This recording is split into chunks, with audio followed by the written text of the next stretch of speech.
Hey everyone, welcome back to our channel. In this today's video, I am going to show you how to fix Clash of Clans not opening. If you are facing the problem of Clash of Clans not opening, in this video I will show you how to fix it. The first step is make sure your internet is working or not. If your internet is not working properly, then turn off your Wi-Fi for a few seconds, then turn it on again and switch to mobile data. After doing that, it is still not working, turn your airplane mode for a few seconds, then turn it off. After doing that, restart your phone.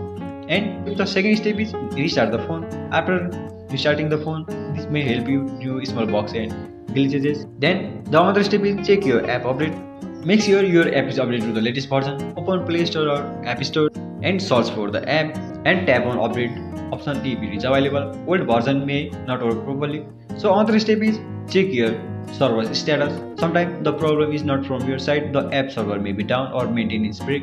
You wait for some time and try again. Many users also face the same issues. The other step is clear app cache. Clearing cache can fix loading and crashing issues. Go to your phone setting, tap on apps and app management, select app list or apps, then search for the app and tap on storage and cache, then click clear cache. This removes temporary file causing problems. So after doing that, restart your Clash of Clans account again. The last step is restart your phone, uninstall the app, restart your phone and install the game again from Play Store or App Store. By doing all of it, this gives a free restart to the app. If none of this helps, then you can contact to the support team from Clash of Clans. They may help you to solve the issue coming on the app. So that's it. These are the best way to fix the problem. If this video helped you, don't forget to like, to share and subscribe for more helpful tutorial. Thank you.